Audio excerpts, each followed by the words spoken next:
This is something I've heard over the years by patients so much that, they roll their eyes at me and be like, I know I'm supposed to work out. I just hate it. And what I equated that to is it's painful, it's uncomfortable, going back to what you just said.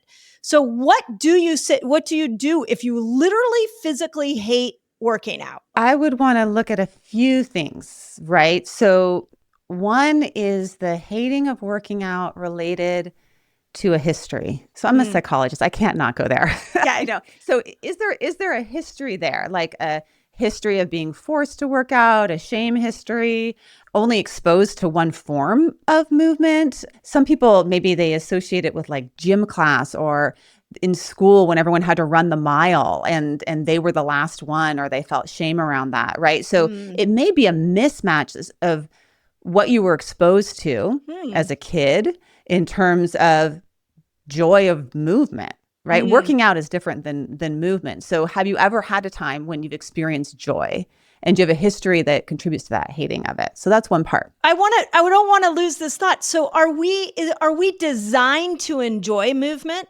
Yes and no. So we have two systems going on evolutionarily. We have evolutionarily a system that is there to preserve resources, right? So the sedentary don't expend energy unless you need to. Right. And when we're in a state of safety or a state, and that is a very good time evolutionarily to be inactive.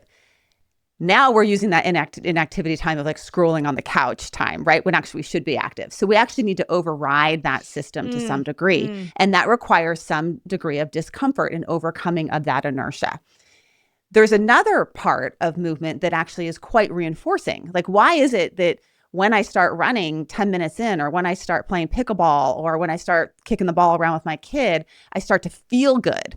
And that part comes from the evolutionary benefits of if you were moving in the wild, say you needed to go get food, say you needed to run away from a predator, say you needed to run to get somewhere before nightfall.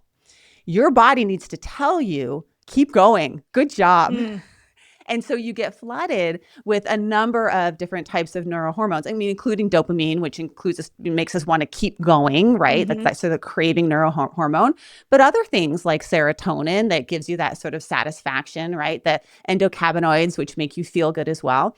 And that's why when we start moving, we get that reinforcement to continue. So both are going on, right? We were designed to move and we were designed to not move. Right. And probably our days should look like that. We should have some active rest times where we're shelling fava beans. That's not like a big output, right? But you got to feel pretty safe to shell a fava bean. Yeah. Right? Nothing's got to be coming after you. And then we do need a little bit of sprinting or a little bit of going up a, steep hill every once in a while, because our body needs that as well, or lifting heavy things. Is there anything we can say to ourselves when we're sprinting uphill? And, I don't know about you. I'm sure people listening have this happen, but my brain sometimes literally is like a petulant child that is like, I hate this. I'm uncomfortable. Do I really need to be doing this? Like I start negotiating with myself. Are there tricks in those moments that you can use to get you to that place where the endorphins kick in? Yeah. So one of the really interesting pieces of research that's come out more recently is around the power of self-compassion and physical activity. There was a study done with over 500 participants in the UK where they looked at people's ability and self-efficacy around movement. So they asked them questions like, on a scale from 0 to 100, how likely are you to move your body and go exercise even if it's raining outside? Even if you're really tired, even if you really don't want to, right? And folks that scored higher on this measure of self-compassion, which I'll describe what it is, were more likely to overcome that barrier, right? So if you have a petulant child, we've all had some form of petulant child. Excellent. Thank you for making me feel normal. Maybe you have a petulant pet, which I actually have more of right now. My children are less petulant. It kind of comes and goes. My dog is more petulant. If you've had a petulant child or a petulant pet or a petulant friend, maybe you've had neither of those, or a petulant partner. Okay, one of those, you've had one of those, hopefully. What do we know about what's not helpful? Like we kind of have some common sense around this. Berating them, blaming them, criticizing them, kicking them. telling them what a loser they are, like is that going to increase or decrease their ability to get up that hill? I mean, if you just had that inner voice going in the same way that you would be like the worst parent ever, right? And what self-compassion is not, it's not self-esteem. They've done tons of studies on the differences between self-esteem and self-compassion. So self-esteem is just like pumping yourself up. You got this. You're the best. You're the strongest. You're the greatest, right? The cheerleader of the 1980s. Self-compassion is different. Self-compassion is, this is hard. yeah, I hear you. It's hard. What you're doing right now is hard. And I believe in you. And you've done hard things before. And I'm here for you. And I'm listening to you.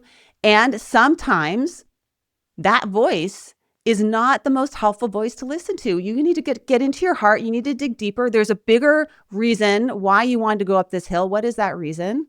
And remember that right now, especially when you're at the steepest part. And be kind to yourself. Fierce self-compassion. Be kind to yourself with a fierceness to it, with a like encouragement, the way that a really good parent would encourage their kid to go to school, even if they really don't want to go to school, when they know that today's a day when it'll probably get better for you. Like I know you're scared, but things will turn around by 10 o'clock, by recess.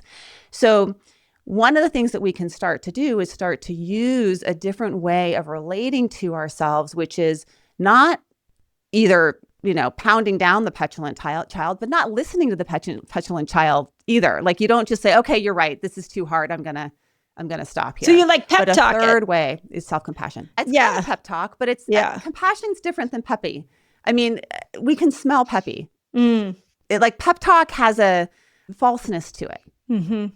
Compassion has I understand and I get that this is hard for you. And I'm with you in it. Okay. I'm not abandoning you in this. It's a little different than the coach that's saying the good jobs and the good girls. It's like somebody working out with you, cheering you on. You being your own trainer, your own person that's believing in you and supporting the negative thinking is what I hear. Yeah, and validating you. Yeah, and validating. And validating you. You know, like the validation has a quality of, I mean, this is a lot of what if you do as a therapist, is I almost always start with some degree of validation, of understanding. Yeah. And then through that understanding and that validation, through that acceptance, we can produce change. Yeah. But if you start with change and pushing, the other person will push back. And this is the foundation of a lot of what's called motivational interviewing, which is the science of motivation change.